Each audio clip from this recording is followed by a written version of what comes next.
Hey guys, and greetings. This is Mr. Cologne Raphael here at Reinforce My Faith, and I wanted to talk about young adult Catholic sojourn, young Catholic adults, the sojourn they and issues they may face. And today I want to talk about more about identity, and I have your identity crisis from the famous DC comic for all you nerds out there.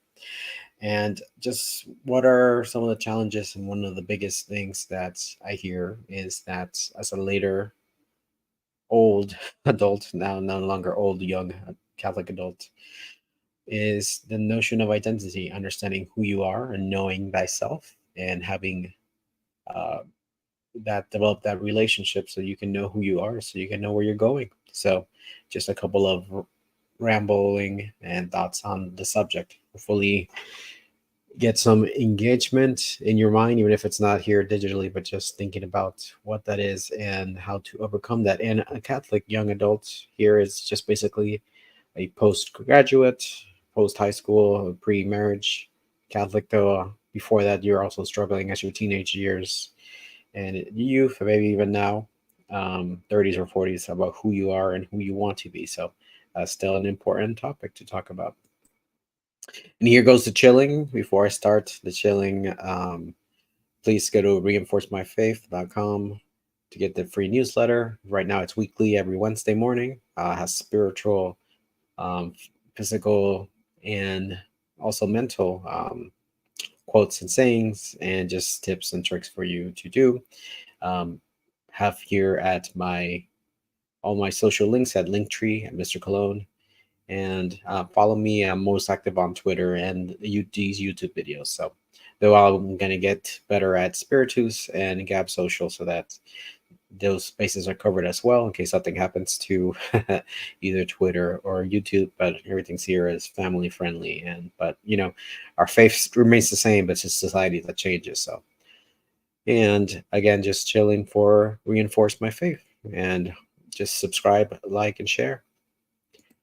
Going back to subject at hand, the young Catholic sojourn, identity crisis, to know thyself, from the Greek philosopher Socrates. There's a reason why the philosophers before Socrates were called pre-Socratics. That is, that everyone that came before Socrates were lumped together, even if they had contradicting or competing ideas. Just how big Socrates was. That trio of Socrates, Plato, and Aristotle, real founders of Western culture and really solidified what Western thought is. So, and there's a story that is told. I think it is from Peter Kraft. I do not remember where this is found in the actual Plato's writings or Xenophon's writings on Socrates, but it is about Socrates himself encountering an inscription in the temple of Apollo and saying about knowing thyself, and to know thyself is the beginning of wisdom, to know who you are. Fear of the Lord is the beginning of wisdom in the scriptures, in the Hebrew scriptures and the Old Testament. But I think also a complementary would be to know thyself and to know who you are. Who do you say that I am? As Jesus asked Peter, and Peter recited that he is the Christ, Son of the living God, in Matthew 16. And also, who do you say that I am?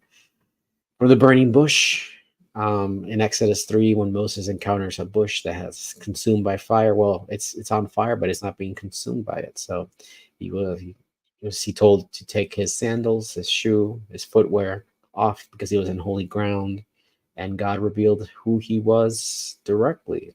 And one of the biggest moments in the Bible and of history, and it is one that Jesus later on quotes when he uses "I am" statements, especially in John 8, where he's going against the Jewish authorities. And they ask him, talked about the controversy with Abraham, how anybody could be God's children. It's not DNA. Even these rocks, if God willed it to be, could be children of Abraham. And that before Abraham was, I am, Jesus was. Not only did he exist there, but he is referring to himself as God. So even there is a notion of knowing who one is, right? And whose identity and how important that is. So in terms of my rambling and what things that I wanted to talk about, who you are is a hard notion to wrap your head around. It can be. Maybe you know exactly what you are, but one of the tips that I believe this is a tip from, I was going to say Timothy Gordon, but that's not true at all. If I remember, Tony Robbins, sorry, Tony Robbins. Some reason that his name escaped me. But if you don't know who you are or what you want, why don't you write down the things you don't want and the negative traits you're not or you don't want to be. So you start off with those traits, and then just by the embers, do the opposite, and at least you can get a better idea of who you are or what you want to be, and you can start from there in terms of identity, who you want to be. Obviously, some things are hardwired into us: our DNA, our genetics, our ancestral blood memory there, and that's part of it, right? 50% or more than 50% or less, but it's they're competing with nature and nurture about what forms you. Another notion to know about who you are is model our roles or role models. That is, we want to model or follow somebody who is successful and who we want to emulate and want to be like. We start off doing this one to one, almost like very robotic, especially when you're younger or when you're just first starting up. But then when you get a hang of it, you make it your own, and then you LARP until you make it, basically. You live action role play as the person you want to be, and then you have that intuition and that goal, and you become that person. And the handing on of knowledge is something that has seems to be lacking these days, or at least in popular imagination. It's not traditions not being passed down as it once were, and there was fights between the Zoomers and the Boomers, and just everyone versus the Boomers about how they're not the best generation, generally speaking, in terms of handing down either their wealth, their time and treasure, and just their knowledge to the next generation. There has always seems to be a passing on the torch, but that's also has been an issue, right? We model ourselves after our parents, and ideally, the best source of stability in society is a mother and a father in the household, a loving household, right? And that's what builds and maintains society. The church family, in a sense, the family in the church. Um, with hierarchy within that role, right? As father as head and provider and protector, and mother as nurturer and educator. Not that those still with the hierarchy, but those can actually be sometimes be shared. And there's also an interplay between younger and older siblings, and between the different sexes about the different ways you shape and inform them. And boundaries shape and inform you, and that are very important, that are set again by society, which is doing a crappy job, or maybe it's doing a great job if it wants to have it failed. Sad. Um, just rotten society. It's doing a great job if it's doing it on purpose, but if it's not, if it wants to be a virtuous society that takes care of its people, then it's failing at that. So boundaries have to be in the home and in the communities. We have to have rootedness, right? We can't be deracinated individuals with no sense of community or being tied to a place. It is important to be part of that. To be as obviously people move for jobs and different circumstances, but it is good to have a community and somewhere to go back to, somewhere you can call home, that always be there for you. You may not always can go back home in a sense, in terms of maybe some experiences, but a place where you are from, or you're there for such a long time that you just become part of that, and you can recuperate and even generate future descendants from your line there. And we all have different, our genetics and our biology does regulate a lot of our behaviors. I know that's not popular to say now, but it's true. It serves us both negatively and positively, but ultimately, if we are rational animals, we get to control that, right? We can regulate that. So that is our duty to do that. And the issue is that who do you hang out with, and what you surround yourself is what nurtures you. And ultimately that can, if you're not in an environment which feeds you and supports you, you can at worst be stagnant. I mean, at best be stagnant, and at worst just be. It's easier to follow than to lead and then go against the current. So that has to do with identity, and that's you want to be true to yourself, but sometimes society is telling you that no, that is not who you are, or you have some erratic notions that are planted into you that, and if it was a better ordered, structured, safeguarded society with a patris familia or somebody there who protected not just your family, but who cared, your neighbors, the mayor, or whoever it was, that could stop that from interfering with your childhood or your development.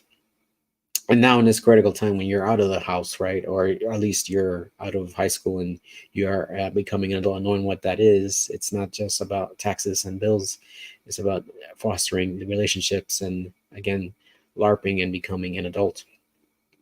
We were, from C.S. Lewis mentions that cars were made to run on petrol, cars were made to run on gasoline, old-fashioned cars, right? And if you put anything else on that in that car, it would not run properly. It might run some, but it might run properly, and it might actually damage the engine. So we were made for God. So that's part of our identity, is that we are rational creatures of God, and once baptized, we are actually sons or daughters of Christ.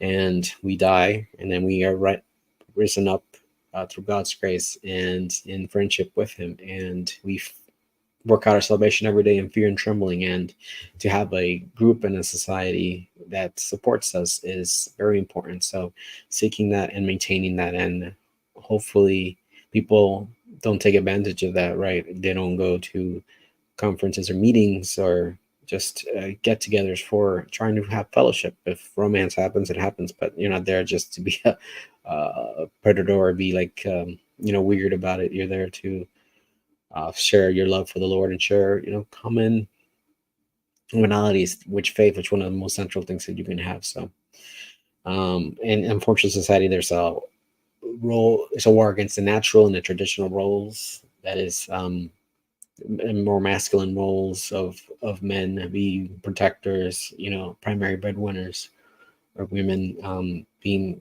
put against men and denying their roles as mothers, or saying you can have it all when it's not true. Your time limited, so you want to make the best choices that you can. And in some sense, maybe you can have it all, but you have to have it in an orderly and an exact time manner, right? You want to be able to marry, have children, maybe then education in that sense, or have education. In the meanwhile, especially now, if you live in a first world society where we can work online, we can learn, read, we have audiobooks, we can do other things besides what a traditional roles, versus like traditional roles plus. We don't have to just be in the traditional roles, but at very least um those roles that our ancestors and our grandparents and before them had were ones that were suited to us because they were built for us. And it's a shame that society wants to change those relationships. They want to birth control us up or SSRI us up and take that humanity and that spark away from us, and that awe and wonder of the world that's no longer enchanted, right? It's no longer spiritual. It's no longer has that touch of God. We just see everything as material, and everything has to have a purpose, which it does, but it's more than that. Being Christian and being Catholic, it's like the world plus. It's always a plus, not a negative. You don't take away from it. You understand, and you have a purpose. You're made to know God, to know, love, and serve God in this world, and be happy with Him in the next. Know, love, serve, and then be happy with Him in the next world. So know, love, and serve are the ones that are in this world, right? So seek that, seek the true, the good, and the beautiful. Have that joy in your life, or try to find it where you can.